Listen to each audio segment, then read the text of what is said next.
સહજાત્મ સ્વરૂપ પરમ ગુરુ ભક્તિના દીનતાના 20 દોહરાનું મહાત્મ્ય.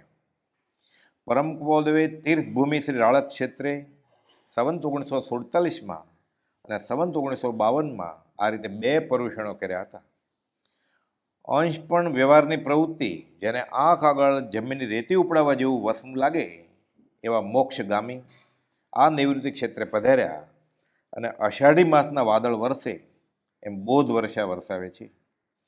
ભક્તિના 20 દોહરા સંસારનું ઝેર ઉતારવાનો મંત્ર છે એમ પ્રભુજી કહેતા કે સંકિતનો ચાંદલો કરાવે એવું એમાં દૈવત રહેલું છે. સામાન્યમાં ન કાઢી નાખવું, ઠેઠ ક્ષૈક સંકિત પ્રમાણશે, માટે આરાધન કરવું, કર્યા જ કરવું, અવશ્ય કલ્યાણ થશે જ. શાસ્ત્રોના જાણનાર પંડિતનો મોક્ષ થાય અને અભણનો ન થાય એવું નથી. પ્રભુજી કહેતા, ખોપશમ આત્મા નોય, ક્ષેવ પશમે આત્મા નથી. કૃપાદેવ હાજરા હજુર જ ઊભા છે એવું જાણી ભક્તિ કરવી. પૂજ્ય બ્રહ્મચારીજી બોધમાં જણાવતા, પરમ કૃપાદેવનો પરમ ઉપકાર જેમ જેમ તેઓના વચનો વારંવાર વંચાય છે તેમ તેમ વિશેષ સ્ફુરે છે. એવા અપાદ્રુપ મહાપુરુષે મોક્ષ માર્ગ બહુ લોપ થયેલો તે ભાખ્યો અત્ર ગોપ્ય પ્રગટ કર્યો છે. તેઓના યોગ બળે અનેક જીવો સત્ય માર્ગ તરફ વળે છે ને વળશે.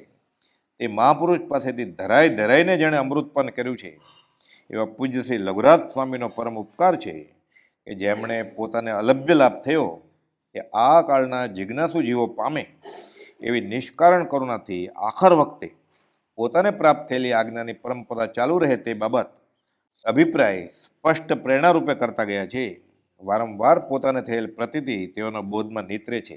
અહો સત્પુરુષના વચનામૃત, મુદ્રા અને સત્સમાગમ અપૂર્વ હિતના કારણરૂપ છે. આજ્ઞારૂપ ધર્મ મતિકલ્પના છોડીને સ્વચ્છંદ રહિતપણે કરે તો લાભનું કારણ. આત્મા કરવા, આત્મા થવા, આત્મા જાણવા જીવ આવ્યો છે અને કરે છે કર્મ. પ્રભુજી કહેતા, 20 દોહા અપૂર્વ છે પણ જીવે સામાન્ય કરી નાખ્યા છે. આ જીવ વળગી રહે તો કર્મોની ક્રોડ ખપે છે. કાગડો ઉડાડવા રત્ન કાંકરા માફક વાપરી નાખ્યું.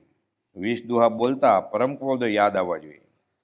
શુદ્ધાત્મા જે જ્ઞાની પુરુષે પ્રાપ્ત કર્યો તેનો લક્ષ્ય થવો જોઈએ.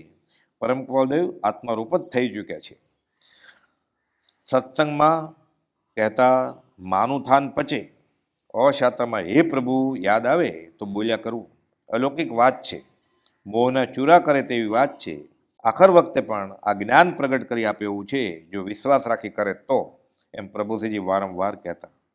વધુ વખત બોલાય તો વધુ લાભ, ભાવપૂર્વક બોલે તો દોષો ટળે. પૂજ્ય પ્રભુજી એક જ ગાથા 100 વાર બોલતા અને તેને બહુ જ આનંદ આવતો. વારંવાર વિચાર કરવાથી નવા અર્થો નીકળશે એમ પૂજ્ય બ્રહ્મચારીજી બોધમાં જણાવતા. 20 દોહા એ ઉપદેશ બોધ છે, આત્મસિદ્ધિ એ સિદ્ધાંત બોધ છે. જ્યાં સુધી ઉપદેશ બોધ પરિણમે નહીં ત્યાં સુધી સિદ્ધાંત બોધ ન પરિણમે. કેમ કે બુદ્ધિનું વિપર્યાસપણું, ભ્રાંતિપણું હોય ને સિદ્ધાંત કેવી રીતે પરિણમે? તે દોહરાની વિશેષ અનુપ્રેક્ષા થાય તેમ કરશો તો વિશેષ ગુણાવૃત્તિનો હેતુ છે એમ પરમ કૃપાદેવે સ્વયં વચનામૃત 534માં મુનિઓ પરના પત્રમાં બોધ્યું છે. આ જીવને ઉતાપનો મૂળ હેતુ શું તથા તેની નિવૃત્તિ કેમ થતી નથી અને તે કેમ થાય તેના ઉત્તરમાં જણાવવાનું કે પરમ કૃપાદેવે ઘણા પ્રશ્નો ઉપસ્થિત કરી વહેલા મોડા આગળ પાછળ ઉત્તર આપેલા જ છે. તે તેઓના વચનો વિચારપૂર્વક જોવાથી જડી આવે એમ છે એમ બ્રહ્મચારીજી બોધમાં કહેતા. જન્મ જરા ને મૃત્યુ મુખ્ય દુઃખના હેતુ, કારણ તેના 2 કયા, રાગ દ્વેષ અણ હેતુ. કલ્પનાના ઘોડા દોડાવ્યા કરતા 20 દોહરામાં જણાવેલા ભાવો હૃદયમાં સ્થિર થાય. હું કંઈ જાણતો નથી, પરંતુ પરમ કૃપાદેવની કૃપાથી તેના જ યોગ બળે આ જીવનું કલ્યાણ થાય તેવો યોગ બન્યો છે તે સાર્થક કરી લેવો છે. સાચી ઉપાસનાનું ફળ વગર ઈચ્છે પણ અવશ્ય આવશે એમ પૂજ્ય બ્રહ્મચારીજી જિજ્ઞાસુને પત્ર વાટે જણાવતા. આ જગતના જીવો પ્રત્યે અત્યંત કરુણા આવતા તેમના ઉદ્ધાર અર્થે જીવન પૂર્ણ થવાના અવસરે જે કંઈ આજ્ઞા કરી છે તેમનો અંશ હે પ્રભુ શું કહું દીનાનાથ દયાળ એ લીટીથી શરૂ થતા 20 દોહરા પ્રાર્થનાના છે તે મુખપાઠ કરી રોજ બોલવાનો નિત્યનેમ રાખવા ભલામણ છે એમ પૂજ્ય બ્રહ્મચારીજી જિજ્ઞાસુ જીવોને પત્ર વાટે બોધતા. કહેતા, તેમાં દરેક શબ્દ મંત્ર તુલ્ય છે એમ ગણી બને તેટલા શીખી લેવા ભલામણ છે. જેટલો ગોળ નાખે તેના પ્રમાણમાં ગળ્યું થાય, તેમ જેટલો હૃદયનો ભાવ આ દોરામાં રેડાશે તેટલો આત્મા ઊંચો આવશે. એમાં એ ચમત્કાર છે. જેમ જેમ વિશેષ તેનું આરાધન થશે તેમ તેમ બધું સમજાતું જશે. હે પ્રભુ શું કહું, દીનાનાથ દયાળ, આ કડી પૂરી કે અડધી જેટલી તેમની સ્મૃતિમાં રહે તેમ બોલ્યા કરે તે મંત્ર તુલ્ય છે એમ ગણવા યોગ્ય છે.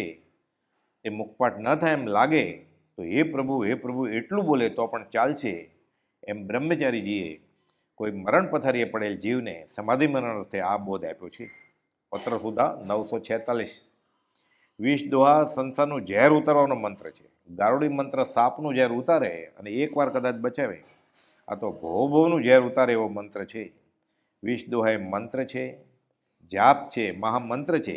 તેની ભક્તિથી સંસારનું કર્મનું ઝેર ઉતારે એવી આ ભવરોગ અને ભાવરોગની ઔષધિ છે. કહેતા 20 દોહા આત્મભાવે બોલવા મંત્ર સમાન છે. 100 વખત 1000 વખત બોલાય તોય ઓછા છે. લાભના ઢગલા છે, અપૂર્વ ચમત્કારિક છે. જીવતા સુધી કરશો તો સમાધિ મરણનું કારણ છે એમ કહેતા. ઉપદેશામૃતમાં પાના નંબર 411માં બોધ છે કે 20 દોહા એ દેવચંદ્રની વાણી કરતા ચડિયાતી છે. ભક્તમાર વગેરે સ્તોત્ર છે પણ 20 દોહરા બધાનો સાર છે. કોણે આપ્યા છે? ઉપદેશામૃત પાનું 467. અમને આપેલું તમને આપીએ છીએ સંકિતનું સમાધિ મરણનું કારણ છે. અમને લાભ થયો તે તમને કઈ બતાવ્યું. અમારે સ્વાર્થ નથી, કોઈને છેતરવા નથી. 20 દોહાએ તો ચિંતામણી ગણી સંઘરી રાખવા યોગ્ય છે. સાચી ઊંડી છે, જેવી તેવી નથી. વિશ્વાસ હશે તો કામ થઈ જશે. દરેક શબ્દ મંત્ર તુલ્ય છે. ગોળ નાખે તેટલું ગળ્યું થાય. જેટલો હૃદયનો ભાવ આમાં રેડે તેટલો આત્મા ઊંચો આવે એવો એમાં ચમત્કાર છે એમ વારંવાર બોધમાં જણાવતા. મુનિશ્રી દેવકરણજીને સંવંત 1953માં 20 દોહા લખાયા બાદ 6 વર્ષે મુખપાઠ કરવા આજ્ઞા મળે. એ પણ આત્મસિદ્ધિ લખાયા બાદ અને આત્મસિદ્ધિ પ્રભુશ્રીજીને મોકલાવ્યા બાદ. પૂજ્ય બ્રહ્મચારીજી બોધમાં કહે છે કે અશાતામાં તો મંત્ર યાદ આવે તો મંત્ર, નહીં તો હે પ્રભુ યાદ આવે તો તેટલું બોલ્યા કરવું. હે પ્રભુ 20 દોહરા કઈ અલૌકિક વાત છે. તે ખરા ભાવથી દરરોજ બોલવામાં આવે તો મોહના ચૂરા કરી દે તેવા છે. સભા મંડપમાં 20 દોહરા બોલીને મુમુક્ષુઓ પૂજ્ય પ્રભુશ્રી પાસે આવતા ત્યારે પૂજ્ય પ્રભુશ્રીજી ફરીવાર 20 દોહરા બોલાવતા અને કહેતા કે જેટલી વખત વધુ બોલાય તેટલો વિશેષ લાભ, જેટલું બોલીએ તેટલું ઓછું છે. 20 દોહરા ભાવપૂર્વક બોલાય તો બધા દોષો ક્ષય થઈ આત્મા નિર્મલ થઈ જાય તેમ છે. જ્ઞાની પુરુષના વચનો મોઢે બોલી જોઈએ પણ વિચાર ન આવે તો શું કામનું? કર વિચાર તો પામ. હે પ્રભુ રોજ બોલીએ છીએ પણ તેના ઉપર વિચાર કરવો. વિચારવાથી નવા અર્થ નીકળશે. સત્પુરુષના એક વાક્યમાં, એક શબ્દમાં અનંત આગમ રહ્યા છે. વચનામૃત 166. 20 દોહરા રોજ બોલવા, પોતાને બોલતા ન આવડતા હોય તો બીજાની પાસે સાંભળવા એમ પૂજ્ય પ્રભુશ્રીજી અને પૂજ્ય બ્રહ્મચારીજી બોધમાં જણાવતા. 20 દોહરા એ તો સમજાય એવી સરળ ભાષામાં છે, કંઈ ન સમજાય એવું નથી. ભક્તમર જેવું હોય તો ન સમજાય એમ બ્રહ્મચારીજી સમજાવતા. 20 દોહરા વગેરે 3 પાઠ રોજ કરવામાં આવે તો ઘણો લાભ છે. કેમ કે જ્ઞાની પુરુષની આજ્ઞાથી કરવામાં આવે છે. જ્ઞાનીની આજ્ઞાથી થોડું પણ કરતો હોય તો તે ધર્મ સાથે સંબંધ રહે છે. 20 દોહરા અપૂર્વ વસ્તુ છે. પરમ કુવલદેવ પાસે જ બેઠા છે એવો ભાવ રાખીને ભક્તિ કરવી. બડબડ એકલું બોલી જવું નથી, ભૂલા પડેલા જીવને ઠેકાણે લાવે તેવું છે. આ કાળમાં ભક્તિ જેવું એકે સાધન નથી. બધું એમાં સમાય છે, અહંકાર થાય નહીં એવું છે. 20 દોહરા બોલતી વખતે મન બહાર ફરતું હોય તો બોલવું બંધ કરી ફરીથી મન સ્થિર કરીને બોલવું. જેટલો આત્મા જોડાય તેટલો લાભ છે. પૂજ્ય બ્રહ્મચારીજી બોધમાં જણાવતા કે 20 દોહરા રોજ ભક્તિપૂર્વક ભણે તો કેટલાય પાપ ખસી જાય. હું મોટો એમ અભિમાન થાય છે પણ આ 20 દોહરામાં અધમાધમ કયું છે, લઘુતા આવે છે. 20 દોહરા બોલતી વખતે આત્મભાવ રહે, બીજા ભાવ છૂટે અને પરમ કુવલદેવ હાજર છે એમ જાણી કાલાવાલા થાય તો તે ભક્તિ લેખે લાગે. અલ્પણ આજ્ઞા આરાધન થાય તો પાર પડે. હું મારું હૃદયથી ટાળ, પરમાર્થમાં પિંડ જ ગાળ. તાળવું ફોડી નાખે તેવું કાળકૂટ વિષ છે. એ કાળકૂટ વિષને ઉતારે એવા 20 દોહરા છે એમ પ્રભુશ્રીજી કહેતા. અભિમાનથી જીવ ભટકે છે, જન્મ મરણ મટી જાય એવા 20 દોહરા છે. સત્પુરુષમાં જ પરમેશ્વર બુદ્ધિ, એને જ્ઞાનીઓએ પરમ ધર્મ કહ્યો છે. આ મુજબ થાય તો એને જ્ઞાનીના વચનો ચોંટે. એ માટે વિષ દોરા છે. માન જાય તો વિનય ગુણ આવે, એટલો બધો પ્રભાવ વિષ દોરામાં છે. પણ ગરજ જોઈએ. પરમ કૃપાળુદેવે જ્યારે પ્રભુશ્રીની ભૂલ જોયેલી ત્યારે કહ્યું કે વિષ દોરાનું બહુમાનપણું કરો તો ગુણ પ્રગટ છે. જો જીવ વિચારે તો આત્મા પ્રગટ થાય એવું છે, એમ બ્રહ્મચારીજી બોધમાં જણાવતા. પ્રભુશ્રીજીને કેટલી બધી કિંમત લાગી હશે ત્યારે એટલું બધું વિષ દોરાનું મહાત્મ્ય કહે છે. પોતાને એથી આત્મા પ્રગટ થયો છે તેથી તે કહે છે. વિષ દોરા બોલતા વિચાર આવે તો નવું નવું લાગે. હું કંઈ જાણતો નથી એવું દ્રઢ થયું હોય તો વિચાર સહિત સાચી પ્રાર્થના થાય. હે પ્રભુ બોલતા જ તે વખતે પરમ કૃપાળુદેવ યાદ આવે કે તે મારા પ્રભુ છે, એથી મારું કલ્યાણ થશે જ. વૈરાગ્ય સહિત પ્રેમ આવે તે ખરો પ્રેમ છે. વિષ દોરા આદિ 3 પાઠ વારંવાર ભાવપૂર્વક બોલવાનું રાખવું. ભાવ વિના બધું લુખ્ખું થયું છે. વિષ દોરાનો અભ્યાસ કરે તો બધી લૌકિક ભાવના દૂર થઈ જાય. અધમાધમ અધિકો પતિત સકલ જગતમાં હોય તો પછી રહે શું? વિષ દોરામાં શું છે તે જીવને સમજાતું નથી.